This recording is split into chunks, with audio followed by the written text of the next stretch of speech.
नमस्कार, सुप्रभात, good morning सभी को। राजस्थान के युवा जो विशेष रूप से प्रतियोगी परीक्षाओं की तैयारी कर रहे हैं, उन सभी का इस डिस्टेंस लर्निंग प्रोग्राम पर आपका स्वागत है, जो आपकी तैयारी को तंदुरुस्त करने के लिए, दुरुस्त करने के लिए एक बार फिर से जो है हम जो इतिहास विषय की जो एक विशेष श्रृंखला पढ़ रहे हैं, उस श्रृंखला को हम आगे बढ़ाते हैं। कल के वीडियो में हमने लास्ट जो है राणा लाखा तक की बात की थी। राणा लाखा, जिनका वास्तविक नाम लक्ष्य सिंह के नाम से शासक थे, यहाँ तक की बात हमने कर ली थी, जो लगभग 1382 के आसपास मेवाड़ के शासक बनते थे लाखा के नाम से। लाखा के संदर्भ में हमने कुछ विशेष बातें देखी थी, 2-3 बातें। नंबर 1 बात, लाखा की किस्मत बड़ी अच्छी थी। नाम से ही पता चल रहा, लाखा तो ये लकी थे बड़े। अब लकी किस किस में थे? एक तो इनके काल में जावर के अंदर जो है, जावर में जो है चांदी की खान की खोज होती है। ये बड़ी महत्वपूर्ण बात थी, जिससे मेवाड़ रियासत की अर्थव्यवस्था सुधरी। दूसरा महत्वपूर्ण बात ये थी कि इनके काल के अंदर एक झील का निर्माण होता है। ये भी हमने कल पढ़ा था। झील का नाम था पिछोला, जिसको पिच्छू बंजारे ने या बिच्छू मार या चिड़ी मार नामक 2 बंजारों ने अपनी बेलों की समृद्धि में झील का निर्माण मेवाड़ महलों के पीछे करवाया था, इसलिए इसका नाम पिछोला झील पड़ा। तीसरी महत्वपूर्ण बात जो है, लाखा के काल के संदर्भ में 2 एक महत्वपूर्ण विद्वान थे। एक तो था जोटिंग भट्ट, एक विद्वान का नाम है जोटिंग भट्ट, वह एक का नाम है धनेश्वर भट्ट। यह आपको ध्यान रखने हैं। कई बार परीक्षाओं में यह प्रश्न पूछ लिया जाता है कि लाखा से संदर्भित या लाखा के दरबार में निम्न में से किन विद्वानों का संबंध है। यह प्रश्न उल्टा भी पूछा जा सकता है कि जोटिंग भट्ट या धनेश्वर भट्ट जैसे विद्वानों का संबंध किसके दरबार से था, लक्ष्य सिंह या लाखा के दरबार से संबंधित था। तो ये 2-3 बातें आपको विशेष रूप से ध्यान रखनी है। इसके अलावा राणा लाखा जो प्रसिद्ध था, वो अपने पुत्र की वजह से भी प्रसिद्ध था। राणा लाखा का जो एक पुत्र था, इसका नाम था कुंवर चूड़ा। ये आपको ध्यान रखनी है। जगह में जो बोलने में वैसे चुंडा है, लेकिन कॉमनली इसको चूड़ा बोला जाता है। ये कुंवर चूड़ा थे। ध्यान दें, चूड़ा जो आपको एक शब्द मिलेगा, उससे पहले राव यदि मिलता है तो राव चूड़ा की यदि बात करें तो वो शासक है मारवाड़ का, उसका संबंध किससे है? मारवाड़ से। और यदि कुंवर चूड़ा या चुंडा शब्द मिलता है तो उसका संबंध है मेवाड़ से। यह आपको ध्यान रखना। अब कुंवर चूड़ा जो है, उससे ये जिसके लिए प्रसिद्ध है, एक तो इनके लिए कहा जाता है कि इनको मेवाड़ का या राजस्थान का भीष्म पितामह कहा जाता है। राजस्थान का भीष्म पितामह है। ये बड़ी इंपॉर्टेंट बात है। दूसरा, इन्हें राजस्थान का जो है राम भी कहा जाता है, या मेवाड़ का राम भी इन्हें कहा जाता है। मेवाड़ का राम किस व्यक्ति को कहा जाता है? कुंवर चूड़ा को कहा जाता है। क्यों कहा जाता है, किसे कहा जाता है, उसके संदर्भ में एक छोटी सी कहानी है, कथानक मिलता है। उस कथानक को हम देखते हैं। देखो, लेकिन एक बार पहले लाखा के संदर्भ में जो बातें थी उनको फिर से देखते हैं। लाखा जो लक्ष्य सिंह मूल इनका नाम था, इनके काल में जावर में चांदी की खान, पिछोला झील का निर्माण, जोटिंग भट्ट व धनेश्वर भट्ट नामक 2 विद्वान इसके दरबारी हुए। इसके अलावा कुंवर चूड़ा जो लाखा का पुत्र, ये ध्यान रखना, जो राजस्थान का भीष्म पितामह या मेवाड़ का राम भी कहा जाता है। मेवाड़ का राम और राजस्थान का भीष्म पिता क्यों कहा जाता है, उसके संदर्भ में हम आगे की बात देखते हैं। जब अपन मेवाड़ रियासत पढ़ रहे थे और उसमें विभिन्न शासकों को पढ़ा, तो जब हम लाखा को पढ़ते हैं तो लाखा के संदर्भ में कुछ मेवाड़ की स्थिति इस तरह से हुआ करती थी। ये अपना जो राजस्थान है, इस राजस्थान में इस वाले भूभाग में रियासत होती थी मारवाड़, और इस वाले भूभाग में जो रियासत है वो है मेवाड़। मेवाड़ में यहाँ के जो शासक है वो है राणा लाखा। ये आपको ध्यान रखना है। और उस जमाने में महाराणा लाखा के काल के अंदर जो मारवाड़ के जो शासक हुआ करते थे, उस शासक का नाम था रणमल राठौड़। ये भी आपको पता होना चाहिए। मारवाड़ के अंदर जो राज कर रहे हैं राजवंश, वो राठौड़ राजवंश है। तो मारवाड़ के रणमल राठौड़ मारवाड़ में राज करते थे और मेवाड़ में राणा लाखा शासन करते थे। हमने देखा कि राणा लाखा का एक पुत्र था, जिसका नाम मैंने अभी बताया था कुंवर चूड़ा या चुंडा। कुंवर चूड़ा जो पुत्र था, और उनके समकक्ष रियासत में जो रणमल राठौड़ थे, इनकी एक बहन थी और बहन का नाम मिलता है हंसा बाई। ये बड़ा इंपॉर्टेंट नाम है, आप ध्यान रखें। रणमल राठौड़ जो मारवाड़ के शासक हैं, उनकी एक बहन है जिसका नाम मिलता है हंसाबाई, और उनके समकक्ष रियासत मेवाड़ रियासत के शासक लाखा के पुत्र कुंवर चूड़ा। तो जब बराबरी के लोग होते हैं तो बराबरी में उस बराबरी को लगातार कायम रखने के लिए वो रिश्तेदारी में बदल जाती है। तो उस चीज़ को देखते हुए रणमल राठौड़ ने अपनी बहन के विवाह का प्रस्ताव भेजा मेवाड़ रियासत के कुंवर चूड़ा के लिए। तो निश्चित रूप से जब कोई रिश्ता लेके जाता है तो राजा खुद नहीं लेके जाएगा, लड़के का पिता या भाई लेके नहीं जाता है, कुछ लोगों को भेजा जाता है और वो अपनी तरफ से जो है सगाई का दस्तूर या रिश्ते की बात करने के लिए कुछ पहले लोग आए। तो हंसाबाई के लिए रिश्ते की बात लेकर के मेवाड़ रियासत में राणा का दरबार लगा के बैठा कि भाई वो सगाई का जो हम नारियल लेकर के आए हैं। बोलो आए कहाँ से हो? कोई मारवाड़ से आए हैं।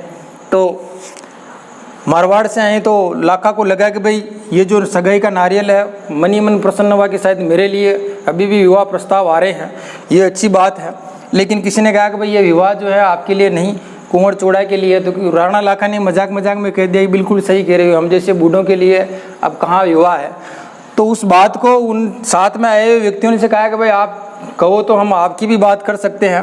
तो उस बात को वापस सुन करके हंसाबाई के भाई रणमल राठौड़ से उन सरदारों ने वापस बातचीत की कि भाई राणा लाखा जो है विवाह करने के लिए तैयार है। लेकिन रणमल ने कहा कि भाई मैं जानबूझ करके ऐसे जहर नहीं खा सकता। एक तो वो इतना वृद्ध पुरुष है और उसके साथ में अपनी बहन का विवाह करूं, ऐसा संभव नहीं है। लेकिन एक शर्त यदि वो मेरी मान ले तो मैं विवाह कर सकता हूं। बोलो शर्त क्या है आप तो वो बताओ। तो इन सिसोद राठौड़ सरदारों को वो शर्त पता करके लाखा के पास पुनः भेजता है और वो शर्त ये रखता है कि भाई हंसाबाई का विवाह मैं उस व्यक्ति से करा सकता हूँ जिस संदर्भ में, या उस व्यक्ति से कराऊंगा जिस व्यक्ति से जो पुत्र होगा वो पुत्र मेवाड़ का शासक बने आगे चल करके। यानी हंसाबाई का विवाह लाखा से तभी करूंगा तब इन दोनों से उत्पन्न पुत्र मेवाड़ का शासक बने। ये बात लाखा को बताई तो लाखा मनी मन दुखी हुआ कि भाई मैं अपने बेटे के साथ वो विश्वासघात नहीं कर सकता, क्योंकि मेरा जो योग्य पुत्र वो कुंवर चूड़ा है, मुझे ये मंजूर नहीं है। लेकिन कुंवर जब कहा कि भाई कुंवर चूड़ा यदि विवाह करना चाहे तो तैयार हो, लेकिन कुंवर चूड़ा ये सारा वृत्तांत जान करके मना कर देता है कि भाई जिस लड़की से मेरे पिता विवाह करना चाह रहे हैं वह लड़की मेरे लिए विवाह योग्य नहीं है। वह तो निश्चित रूप से मेरी माँ के समान हो गई और मैं उससे विवाह करना नहीं चाहता। और पिताजी चाहें तो मैं उनको जिंदगी भर के लिए वचन दे सकता हूँ, कुछ भी करें मैं आपका मेवाड़ राज्य का शासक बनूंगा नहीं। तो हंसाबाई ने कहा कि बोले ऐसे बात थोड़ी बनती है, आप कह दोगे कल ना बदल जाओगे। तो कहते हैं कि कुंवर चूड़ा जो है एकलिंग जी के समक्ष जाता और वचन देता है, या यूं कह दीजिए कि शपथ लेता है कि मैं प्रतिज्ञा करता हूं कि मैं आजीवन मेवाड़ रियासत में या मेरे वंशज कोई भी जो है मेवाड़ के महाराणा बनेंगे नहीं, या मेवाड़ के का ताज हम ग्रहण नहीं करेंगे। ऐसा वचन जो है कुंवर चूड़ा देता है अपने पिता को और उसकी होने वाली रानी को। तब जाकर के हंसाबाई का विवाह लाखा से होता है और हंसाबाई और लाखा का आगे चल करके जो पुत्र है वो पुत्र पैदा होता है मोकल, और मोकल आगे चल करके मेवाड़ का शासक बनता है। लेकिन ये जो राव कुंवर चूड़ा था, इस कुंवर चूड़ा को मेवाड़ का आगे चल करके बना दिया जाता है संरक्षक। लेकिन एक विशेष बात ये थी कि जब लाखा को ये वचन दे दिया कुंवर चूड़ा ने कि भाई मैं मेवाड़ का शासक नहीं बनूंगा, तो लाखा ने भी कुंवर चूड़ा से कहा कि भाई या उसको भी एक वचन दिया कि तेरे जो वंशज होंगे उन वंशजों का जो, या कुंवर चूड़ा के जो वंशज होंगे उन वंशजों के भाले का जो चिन्ह है पट्टों पर, सनदों पर, या मेवाड़ रियासत की जो महत्वपूर्ण जो भी चिन्ह है प्रतीक है उन पर इनका चिन्ह लगाया जाएगा। तो तब से जो है ये कुंवर चूड़ा के जो वंशज है वो चुंडावत कहलाएं, ये भी आपको ध्यान रखना है। कई सारी पुस्तकों में गाइडों में ऐसा मिलेगा कि भाई कुंवर चूड़ा ने आजीवन विवाह नहीं करने की प्रतिज्ञा ली, ऐसा गलत है। क्योंकि चूंडा यदि विवाह नहीं करता तो इसके वंशज चुंडावत नहीं कहलाते, ये भी आपको ध्यान रखना है। क्योंकि इस बात का प्रमाण आगे चल करके मिलेगा जब महाराणा प्रताप हल्दी घाटी का युद्ध लड़ रहे थे। प्रताप हल्दी घाटी का युद्ध जब लड़ेंगे, युद्ध कब लड़ेंगे? लगभग 1576 ईस्वी में। उस समय महाराणा प्रताप जब घायल हो जाते तो प्रताप के छत्र को धारण करके हाथ घोड़े पर बैठ करके युद्ध लड़ना था। तब सलूम्बर के रतन सिंह चुंडावत को कहा गया कि भाई आप महाराणा प्रताप की उन्हीं के वंशजों में से, उन्हीं के संबंधियों में से हो, आप इस छत्र को या इस ताज को धारण करके लड़िए। तब उस रतन सिंह चुंडावत ने मना कर दिया था कि बोले मैं नहीं लड़ सकता। क्यों नहीं लड़ सकता? कि मेरे पूर्वजों ने उससे भी पहले वाले पूर्वजों को वचन दिया था कि हमारे वंशजों में से कोई भी मेवाड़ का ताज धारण नहीं करेगा या मेवाड़ की गद्दी पर बैठेगा नहीं, इसलिए मैं केवल युद्ध लड़ूंगा, ताज धारण नहीं करूंगा। तब वो बीदा के झालामान अज्जा को ताज पहनाया जाता है। उस घटना से भी इस बात की पुष्टि होती है कि कुंवर चूड़ा का विवाह तो हुआ था, लेकिन चुंडा के जो वंशज है या खुद चुंडा जो है मेवाड़ की गद्दी पर नहीं बैठे कभी। ये नहीं बैठने का वचन देने के कारण इनको मेवाड़ का क्या कहा गया, भीष्म पितामह कहा गया। ये बात मैंने अभी थोड़ी देर पहले बताई थी, भीष्म पितामह। ऐसा ही पात्र जो है महाभारत में भी हुआ था। महाभारत में जो भीष्म पितामह है वो भी इस तरह से गद्दी का त्याग करते हैं हस्तिनापुर की, और उनके बाकी के जो भी शासक बनता है उसके संरक्षक बनने का काम करते हैं। और वो का वही काम यहाँ पर कुंवर चूंडा ने किया था अपने पिता के लिए और अपनी माँ के लिए। अब देखो, एक घटना तो ये हो गई, और ये भीष्म पितामह क्यों कहलाए, ये उसके वचन के कारण हम कहलाए, ये चीज़ हमने देखी। फिर आगे की जो घटनाक्रम है वो बदलता है। लाखा की मृत्यु होने के बाद में मेवाड़ रियासत का जो शासन है वो उस वचन के अनुसार लाखा को दे दिया जाता है, और लाखा जो है उस शासन को करने लगते हैं। लेकिन लाखा के बाद में जो मोकल शासक बनते हैं, मोकल मेवाड़ के शासक बनते हैं, और मेवाड़ का जो संरक्षक पद है वो संरक्षक पद दे दिया जाता है कुंवर चूंडा को। चूड़ा को जब ये पद दे दिया जाता है, लेकिन मोकल और इसकी बहन जो थी हंसाबाई, और हंसाबाई का जो भाई था रणमल, अब रणमल और हंसाबाई के सहयोग से मोकल थोड़ा उम्र में भी छोटा था और शायद अनुभव में भी कम था, इसलिए रणमल ने बड़े तरीके से जो है मोकल पर प्रभाव कसना शुरू किया, और येन केन प्रकार ने इस संरक्षक चूड़ा से उसको हटवाया, यानी चूड़ा को भला बुरा कहलवाया। और ये अपने स्वाभिमान की रक्षा के लिए इसने मेवाड़ छोड़ दिया, और मेवाड़ छोड़ करके ये चला गया था मांडू के सुल्तान की शरण में। कुछ समय के लिए जाकर के राजस्थान के मेवाड़ से निकल करके चूंडा जो है मांडू चला गया मजबूरन। देखो, चूंडा जिसने अपने पिता को वचन दिया और पिता की आन बान शान को रखने के लिए आजीवन इस गद्दी पर नहीं बैठने की कसम खाई थी, उसको उसकी कीमत इस मेवाड़ से निकल करके जाने में या देश निकालने में चुकानी पड़ी थी। लेकिन कोई बात नहीं, ये जब मांडू में रह रहा था तब मोकल हंसाबाई और रणमल जो है साथ साथ मेवाड़ का एक तरह से साम्राज्य संभाल रहे थे।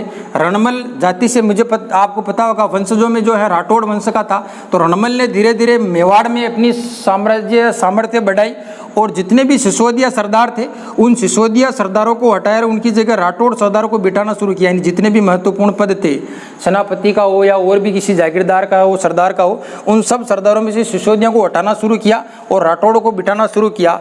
यहाँ तक तो फिर भी ठीक था, लेकिन आगे चल कर के इसी घटना के कारण जो है इस रणमल राठौड़ से मेवाड़ के जितने भी सिसोदिया सरदार थे वो सिसोदिया सरदार नफरत करने लगे, कुंठा से भरे रहने लगे, और मन में ये सोचने लगे कि इस रणमल को हटाना बड़ा ज़रूरी है। यदि ये हटा नहीं तो निश्चित रूप से मेवाड़ रियासत को ले जाएगा और मेवाड़ को मारवाड़ बनते ज़्यादा टाइम नहीं लगेगा।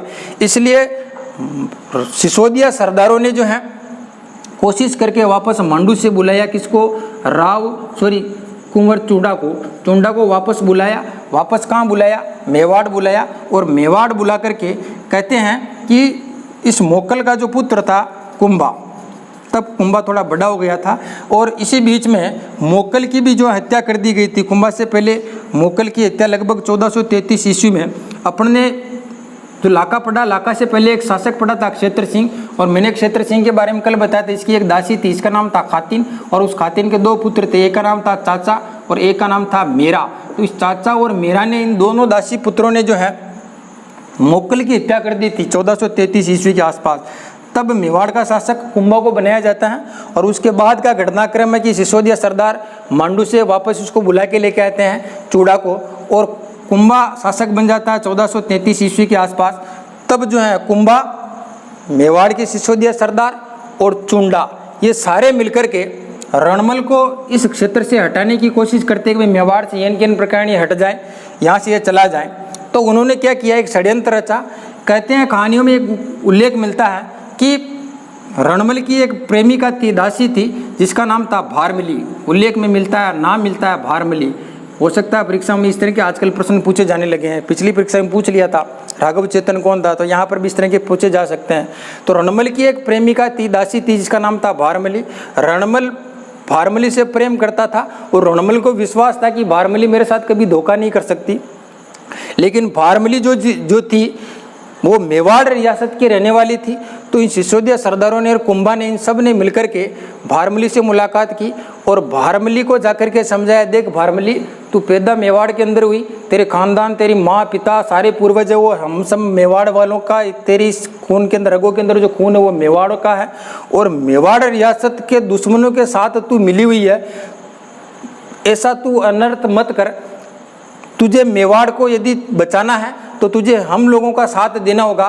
भारमली को वो सारी देशभक्ति की बातें या मातृभूमि की रक्षा की बातों में उलझा करके भारमली को जो है रणमल के खिलाफ किया और कहते हैं कि भाई भारमली ने जो है जहर दे करके या उसकी शराब को ज़्यादा पिला करके येन के प्रकार किसी भी तरह से रणमल की जो है हत्या करवा दी। जैसे ही रणमल की हत्या करवा दी जाती है तो देखो यहाँ पर दो चीज़ें उभर करके सामने आती, इसको थोड़ा सा मिटाते हैं क्योंकि ये समझ में आएगा नहीं अपने को। फिर से अपन देख रहे थे, इधर हमारे पास रियासत है मेवाड़ रियासत और इधर जो रियासत थी वो थी मारवाड़ रियासत, दोनों पास पास में है। मारवाड़ का जो शासक है वो है रणमल, जो घटनाक्रम पढ़ रहे हैं, और उसके अनुसार यहाँ का जो शासक है वो पहले तो था मोकल। मोकल की हत्या होने के बाद में यहाँ का शासक बन गया कुंभा। अब कुंभा जो शासक बना वो 1433 में था और मोकल की हत्या भी 1433 में हो जाती है। लेकिन मोकल का जो मामा था जिसका नाम था ये वही रणमल है, इस रणमल की हत्या करवाई जाती है लगभग 1436 ईस्वी के आसपास। इस रणमल की हत्या होने के साथ साथ इस रणमल का एक पुत्र था, उस पुत्र का नाम था राव जोधा। रणमल का जो पुत्र है उसका नाम मिलता है राव जोधा। तो ये जोधा जो था, जैसे रणमल की हत्या होती है राव जोधा मेवाड़ से भाग करके दौड़ता है मारवाड़ की तरफ। मारवाड़ में मंडोर नाम की जगह थी, तो मंडोर तक ये पीछे सिसोदिया सरदार इसका पीछा करते हैं तो मंडोर से भी आगे भागता है और इस तरह से जो है इनमें ये भागते रहता है और कई वर्षों तक ये कभी इधर छुपता है कभी इधर छुपता है और ये मेवाड़ की सेना इसका लगातार इनमें रोध प्रतिरोध चलता रहा, लड़ाई चलती रही और एक तरह से जो मेवाड़ मारवाड़ संघर्ष बुरी तरह से शुरू हो गया। कुछ समय के लिए मारवाड़ मेवाड़ के ऊपर हावी था। अब मेवाड़ के सरदार और सिसोदिया जो है मारवाड़ वालों के ऊपर हावी है, क्योंकि रणमल को मरवा दिया गया और राव जोधा जो है वो अपनी रक्षा के लिए इधर से उधर प्रस्थान कर रहा है, भाग रहा है। इस कंडीशन में होता क्या, देखो मोकल जिसकी माँ कौन थी, हंसाबाई, तो हंसाबाई को बीच में भाग लेना पड़ता है इस लड़ाई में। अब होगा क्या, देखो हंसाबाई जो है, हंसाबाई बचा कि इधर मारवाड़ का जो शासक है वो जोधा है, तो जोधा के लिए हंसाबाई तो क्या हो गई, बुआ हो गई। इसी के अलावा इधर जो राणा कुंभा है, इस राणा कुंभा की हंसाबाई क्या हो गई, दादी हो गई। भाई हंसाबाई का पुत्र मोकल और मोकल का पुत्र कौन, कुंभा हुआ, तो कुंभा की तो क्या हो गई, दादी, और इस जोधा की क्या हो गई, बुआ। इस हंसाबाई के लिए एक तरफ भतीजा है और एक तरफ पोता है और वो जानती थी कि भाई ये लड़ाई आगे चल कर के यदि इधर का कोई मारा जाएगा तो भी नुकसान मेरा होना है, इधर का मारा जाएगा तो भी नुकसान मेरा ही होना है। इसलिए जो है हंसाबाई इस लड़ाई में कूदती है और दोनों को समझाती हैं और हंसाबाई की कारण जो है इन दोनों के बीच में मध्यस्थता होती है आगे चल कर के। तो राव जोधा को जो है मारवाड़ का शासक स्वीकार कर लिया जाता है, किसके द्वारा, कुंभा के द्वारा। और इस तरह से जो मारवाड़ और मेवाड़ में हंसाबाई के आपसी सहयोग से एक संधि होती है और संधि का नाम है आंवल बांवल की संधि। संधि का नाम मिलेगा आपको किताबों में, आंवल बांवल की संधि, जो लगभग 1453 ईस्वी की मिलेगी। फिर से देखते हैं, मेवाड़ और मारवाड़ में जो लड़ाई चल रही थी, एक तरफ जोधा था और एक तरफ कुंभा था। कुंभा ने इसके पिता को मरवा दिया रणमल को मेवाड़ में, और जोधा के पीछे सेना लगा रखी थी। ये कई वर्षों तक युद्ध इनमें आपस में चलता रहा। तब हंसाबाई ने मध्यस्थता की और दोनों के बीच में एक संधि हुई। संधि का नाम क्या है, आंवल बांवल की संधि। आंवल बांवल की संधि का मतलब ये एक तरह से सीमा के लिए हो गई थी कि भाई इधर की जो संधि, इधर की जो सीमा रहेगी वो मारवाड़ की रहेगी और इधर की सीमा रहेगी वो मेवाड़ की, यानी आंवल तरफ, इधर की तरफ जो है मेवाड़ होगा और दूसरी तरफ जो होगा कौन होगा, मारवाड़ होगा। ऐसा ये लगभग गोडवाड़ प्रदेश में ये संधि हुई थी। तो आंवल बांवल की संधि कौन सी रियासतों के बीच हुई थी, ये एक सिंपल सा प्रश्न है। मारवाड़ और मेवाड़ किन दो शासकों के बीच हुई थी, जोधा और कुंभा, लगभग 1453 ईस्वी के आसपास। और इसी क्रम में इस संधि के बाद में इस संधि को स्थायी बनाने के लिए राव जोधा ने अपनी एक बहन थी, इसका नाम था श्रृंगार देवी।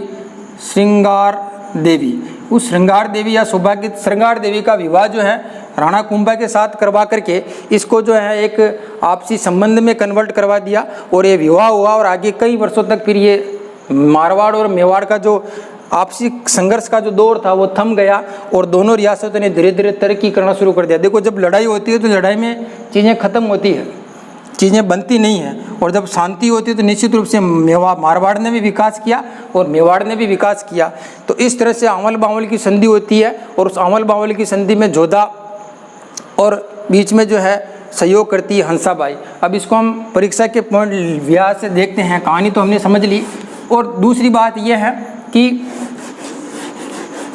हंसाबाई के कहने पर ही जो है इस बात को, इस संधि को करवाने में दूसरी मदद तो, पहली मदद तो थी हंसाबाई की, और दूसरा जो महत्वपूर्ण भूमिका निभाई थी वो राव चूड़ा ने भी निभाई थी। राव चुंडा ने, राव चुंडा जो संरक्षक था कुंभा का, कुंभा इसकी बात मानता था, तो हंसाबाई ने राव चुंडा को कहा और राव चुंडा ने कुंभा को समझाया। तब जाकर के बोले ठीक है, इस तरह से दोनों खानदानों की इज्जत बची रह जाएगी, दोनों में नुकसान नहीं होगा। तो यहाँ पर एक बार फिर हंसाबाई की बात को माना थी, क्योंकि भाई हंसाबाई राव चुंडा की एक माई थी, क्योंकि राव चुंडा का पिता कौन, लाखा, और लाखा की पत्नी कौन, हंसाबाई। भले ये इसकी सगी माँ नहीं हो, सौतेली माँ हो, तो राम ने भी सौतेली माँ की बात को मान करके 14 वर्ष का वनवास स्वीकार कर लिया था। उसी तरह यहाँ पर भी हंसाबाई की, ये वही हंसाबाई है जिसके लिए राव चुंडा ने जो है अपनी सिंहासन त्याग दिया था, मेवाड़ की गद्दी को छोड़ दिया था। लेकिन एक बार फिर वापस उसकी बात को मान करके इस दोनों रियासतों में शांति और सुलह करवाई। इसलिए राव चुंडा को यहाँ पर मेवाड़ का क्या कहा गया, राम कहा गया। तो यहाँ पर दोनों बातें सिद्ध हो जाती है कि राव चुंडा मेवाड़ के राम भी हैं और इनको राजस्थान का भीष्म पितामह भी कहा जाता है।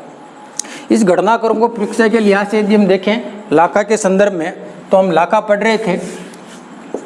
लाखा, यहाँ पर कुछ महत्वपूर्ण चीज़ें आपको ध्यान रखनी है।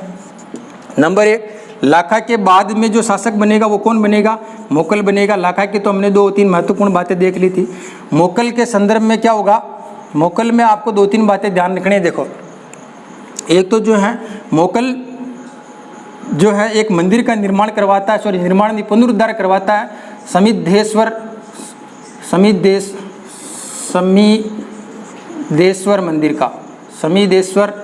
मंदिर का पुनरुद्धार करवाता है। ये बात आपको तो ध्यान रखनी है। ये समीदेश्वर मंदिर त्रिभुवन नारायण का मंदिर था, मूल रूप से त्रिभुवन नारायण असल में भगवान शिव का मंदिर है ये, और जिसको समीदेश्वर मंदिर भी कहते हैं। इसको परमार शासक राजा भुंज ने बनवाया था और चित्तौड़ में बनवाया था, क्योंकि इसके पहले के वंशजों में आक्रमण किया था परमारों ने, तब ये मंदिर बना के गए थे। तो इस समीदेश्वर मंदिर का पुनरुद्धार करवाता है। एक बात, शिल्प के क्षेत्र में भी इसका अच्छा खासा नाम है। इसके कुछ शिल्पी थे जिसमें से एक का नाम मिलता है फन्ना, एक का नाम मिलता है मन्ना। तो ये भी परीक्षा में प्रश्न बन सकता है। फन्ना मन्ना जैसे शिल्पी किसके दरबार में हुआ करते थे, मोकल के दरबार में हुआ करते थे। तो ये 2 बातें आपको विशेष रूप से ध्यान रखनी है। इसके अलावा इस मोकल की जो है वो हत्या कर दी जाती है। हत्या क्षेत्र सिंह के जो दासी पुत्र थे, क्षेत्र सिंह के दासी पुत्र थे कौन, अपन ने पहले ही उनका उल्लेख किया था। कौन, एक तो चाचा और एक का नाम था मेरा। इन चाचा और मेरा ने दोनों ने इसकी हत्या कर दी थी। किसकी, मोकल की। क्योंकि मोकल एक बार कहीं जंगल में ये जा रहे थे, तो मोकल ने, तीनों भाई साथ में थे, तो चाचा और मेरा को पूछ लिया उन्होंने चलते चलते, बता यार, बताओ कि ये मोकल जो है, मोकल पूछता चाचा मेरा से, एक बताओ क्या तुम मुझे बता सकते हो ये पेड़ किस जाति का, प्रजाति का। तो चाचा और मेरा ने सोचा कि ये हमारी माँ पर कमेंट कर रहा है, क्योंकि ये जो दासी थी वो कौन थी, खातिन। और खाती जो होते हैं उनका काम पेड़ों की प्रजातियाँ पत्ते दे करके बताने का काम होता है कि पेड़ कौन सा पेड़ किसका है। तो वो समझ रहा था कि भाई ये हमारी माँ के ऊपर जो है एक तरह से कमेंट कस रहा है, व्यंग्य कर रहा है। उस बात को लेकर के इस मोकल की हत्या कौन कर देते हैं, चाचा और मेरा। इनकी हत्या करने के बाद में चाचा मेरा को फिर जो है रणमल को प्रतिनियुक्त करके राणा कुंभा जो है रणमल को भेजते हैं चाचा मेरा की हत्या करवाने के लिए। तो चाचा मेरा को मार देता है रणमल, और इनके साथ में एक और था महपा पवार, वो आगे मांडू भाग जाता है, यहाँ से निकल जाता है, उसका घटनाक्रम बाद में आएगा। यहाँ पर अपन 3 बातें ध्यान रखेंगे। समिदेश्वर मंदिर का पुनरुद्धार करवाया जो त्रिभुवन नारायण के मंदिर के नाम से प्रसिद्ध है, और है कहाँ पर, ये भी चित्तौड़गढ़ के अंदर ही आपको ध्यान रखना है। इसके अलावा ये आपको कला संस्कृति मंदिरों में से पूछ सकता है कि त्रिभुवन नारायण या समिदेश्वर मंदिर कौन से किले में पड़ता है, चित्तौड़गढ़ किले में पड़ता है, जिला चित्तौड़गढ़। फन्ना मन्ना जैसे जो शिल्पी हैं वो शिल्पी किसके दरबारी हैं, मोकल के हैं। मोकल की हत्या किसने की थी, चाचा और मेरा ने, जो क्षेत्र सिंह के क्या थे, दासी पुत्र थे। ये 3 बातें आपको ध्यान रखनी है। मोकल की हत्या के बाद हमने देखा कि मोकल की हत्या के बाद शासक कौन बनता है, कुंभा बनता है। जो कुंभा शासक बनता है तब मेवाड़ रियासत में जो समय हो जाता है लगभग 1433 ईस्वी का, और कुंभा का शासनकाल रहता है 1433 से लेकर के 68 तक का। ये भी बात आपको ध्यान रखनी है। और इसी बीच में आपको कुछ एक पात्र का नाम याद रखना है। जैसे एक का नाम याद रखना है हंसाबाई, एक याद रखना है कुंवर चूड़ा। ये पात्र आपको इन्हीं से जुड़े हुए याद रखने हैं। एक नाम याद रखना आपको रणमल, और एक नाम याद रखना आपको भारमली, रणमल भारमली। इनसे संदर्भित घटनाक्रम की कहानी को मैंने आपको भी बताया, वीडियो को वापस रिवर्स करके देख लेना। हंसाबाई, कुंवर चूड़ा, रणमल, भारमली। कुंवर चूड़ा जो मेवाड़ के तो क्या है, राम भी हैं, मेवाड़ का राम भी किसको कहते हैं, कुंवर चूड़ा को। और राजस्थान का भीष्म पितामह, राजस्थान का भीष्म पितामह भी किसको कहा गया है, कुंवर चूड़ा को ही कहा गया है, ये भी हमने देखा। और हंसाबाई की क्या इंपॉर्टेंसी थी वो भी हमने देखा। इसके अलावा कुंभा के काल में जो है मारवाड़ और मेवाड़ के अंदर जो संघर्ष शुरू हुआ था, उस संघर्ष को थामने का काम हंसाबाई ने किया। और हंसाबाई के थामने के कारण जो है कुंभा के काल में संधि होती है। इस संधि का नाम था आंवल बांवल की संधि, आंवल बांवल की संधि। ये भी इम्पोर्टेंट बात आपको ध्यान रखनी है। जो किस किस के बीच हुई थी, मारवाड़ प्लस मेवाड़, मारवाड़ प्लस मेवाड़, दोनों में आंवल बांवल की संधि जो कुंभा के काल में होती है, और हंसाबाई के सहयोग से और कुंवर चूड़ा के सहयोग से होती है। इस तरह से हमने इस घटनाक्रम को कुछ एक बिंदुओं के माध्यम से देखना है। अब विशेष रूप से हम थोड़ा कुंभा पे फोकस करेंगे। कुंभा इस मेवाड़ रियासत के अति महत्वपूर्ण शासकों में से, बहुत इंपॉर्टेंट शासकों में से, आप यूँ कह दीजिए वेरी वेरी इंपॉर्टेंट शासक है कुंभा। तो कुंभा के बारे में थोड़ी सी पर्टिकुलर परीक्षा के लिहाज से जो प्रश्न बन सकते हैं उन पर हम देखते हैं। देखो इन पर बारे में पढ़ेंगे। महाराणा कुंभा, यदि महाराणा कुंभा के बारे में जानना शुरू करें तो महाराणा कुंभा का जो शासनकाल है वो 1433 से शुरू होता है और ख़त्म होता है 1468 ईस्वी के आसपास। ये तो इनका कालक्रम है। ध्यान दें, आपको सभी शासकों के सन याद नहीं करने हैं, सभी तिथियों को याद नहीं करना है, लेकिन कोई खास बड़े महत्वपूर्ण, जैसे कुंभा है, महाराणा प्रताप है, राणा सांगा है, एक तो इनके शासनकाल को याद कर सकते हैं, इनके जन्म को याद कर सकते हैं, इनके द्वारा लड़े गए युद्धों की तिथियां याद कर सकते हैं। बाकी आपको गाइडों में, नोट्सों में बहुत सारी तिथियां और ये सब मिले होंगे, आप उसमें अन्यथा समय व्यस्त नहीं करके इम्पोर्टेंट शासकों का समय जरूर ध्यान रखें कि महाराणा कुंभा का जो शासनकाल है वो 1433 से 1468 है। अब कुंभा के बारे में जो सबसे महत्वपूर्ण चीज़ें हैं वो सबसे ज़रूरी हैं, वो एक तो सबसे पहली बात देखेंगे इसकी प्रमुख उपाधियाँ। सबसे ज़्यादा यदि मेवाड़ के शासकों में यदि उपाधियाँ मिलती है तो कुंभा की बहुत ज़्यादा आपको मिलेंगी। कुंभा की जो कई सारी उपाधियाँ हैं, जैसे देखो एक उपाधि मिलती है इनकी हिंदू सुल्तान, ये ध्यान रखना। दूसरे इसकी उपाधि मिलती है राणे राव। इसके अलावा इनकी और उपाधि मिलेगी आपको, इनकी और उपाधि मिलेगी दान गुरु, इनकी और उपाधि मिलेगी इनको आपकी हाल गुरु, इनकी और उपाधि मिलेगी आपको छाप गुरु। ऐसी कई सारी उपाधियाँ, छाप गुरु मिल जाएंगी, महाराजाधिराज मिल जाएगी, है ना। इसके अलावा वीणा वादन या वीणा प्रवीण मिल जाएगी। वीणा प्रवीण, क्योंकि वीणा बजाने में जो है ये माहिर थे, सिद्धस्त थे, इसलिए वीणा प्रवीण है, वीणा वादन प्रवीण भी इसकी उपाधि मिल सकती है। तो ऐसी तरह की कई सारी उपाधियाँ मिल सकती है आपको। तो ज़्यादातर उपाधियाँ जो हैं इनकी मिलेगी आपको सभी शासकों में। हिंदू सुल्तान, राणे राव, दान गुरु, हाल गुरु। हाल गुरु इसलिए कहते हैं कि ये पहाड़ी पर बहुत सारे दुर्गों का निर्माण करवाया। पहाड़ी दुर्गों का निर्माता होने के कारण इनकी जो उपाधि है वो कौन सी है, हाल गुरु हैं। इसके अलावा दान गुरु, ये इन्होंने बहुत सारा दान दिया करते थे, इसलिए इनकी एक उपाधि दान गुरु भी है। छाप गुरु जो है ये छापा मार युद्ध प्रणाली में सिद्ध हस्त थे, छापा मार युद्ध प्रणाली के प्रवीण ज्ञाता थे, इसलिए इनकी एक उपाधि क्या मिलती है, छाप गुरु मिलती है। वीणा प्रवीण तो अगर वीणा बजाने में ही है, राणाओं में ये महत्वपूर्ण थे और हिंदुओं के ये सुल्तान हुआ करते थे, इसलिए ये कई सारी उपाधियाँ इनके संदर्भ में मिलती है। एक और महत्वपूर्ण उपाधि इनकी मिलती है, वो है अभिनव भट्टाचार्य। अभिनव भट्टाचार्य ये बड़ी इंपॉर्टेंट है, ये कई परीक्षा में पूछ ली गई है, इंपॉर्टेंट आपको याद रखनी है। अभिनव भट्टाचार्य इनको इसलिए दी गई थी कि भारत में एक मुनि हुए हैं भरत ऋषि या भरत मुनि, और भरत मुनि नाट्य शास्त्र के प्रणेता, संगीत के प्रणेता हैं, और संगीत से कुंभा का बड़ा महत्वपूर्ण संबंध रहा। संगीत की कई सारी विद्याओं में प्रवीण था, संगीत के ऊपर उन्होंने कई सारे ग्रंथ लिखे, तो इस कारण जो है इनको एक उपाधि मिलती है अभिनव भट्टाचार्य की। ये भी बात आपको विशेष रूप से ध्यान रखनी है। तो कुंभा के बारे में एक तो ये महत्वपूर्ण उपाधियाँ हो गई, कौन कौन सी, आपको और भी सारी उपाधियाँ मिल जाएगी, आप अपनी गाइड या और भी आपका कनेक्ट है उन सब चीज़ों को जब नोट्स बना रहे हो तो और भी चीज़ें ऐड कर लेना। कुछ खास मैंने बताई, जैसे हिंदू सुल्तान है, राणे राव है, दान गुरु है, हाल गुरु है, छाप गुरु है, वीणा वादन प्रवीण है, इसके अलावा अभिनव भट्टाचार्य संगीत के लिए। तो ये तो कुछ महत्वपूर्ण उपाधियाँ हुई। उपाधियों के अलावा महाराणा कुंभा से संदर्भित हमने एक संधि के बारे में बात कर ली थी, सॉरी संधि से पहले की एक और घटना हम देख लेते हैं, उसको क्रमबद्ध से यदि देखें। 1437 ईस्वी में हमने देखा था कि मेवाड़ से निकल करके, ये जो हमारा मेवाड़ था, इस मेवाड़ से निकल करके एक व्यक्ति भाग करके जाता है कहाँ पर, मांडू, और वह है था कौन, महपा पंवार। तो ये महपा पंवार मेवाड़ से भाग करके जाता है, तो मेवाड़ और मांडू में पहले दुश्मनी थी, एक बात। दूसरी, मांडू जो थी वो मेवाड़ की पड़ोसी राजधानी या रियासत हुआ करती थी, तो इनमें बनती नहीं थी। तो हुआ था क्या था कि कुंभा के ऊपर लड़ाई होती है। मांडू के सुल्तान महमूद खिलजी ने जो है कुंभा पर आक्रमण किया, और इस आक्रमण में जो लड़ाई हुई थी वो लड़ाई 1437 में, युद्ध का नाम पड़ेगा, मिलेगा आपको सारंगपुर का युद्ध।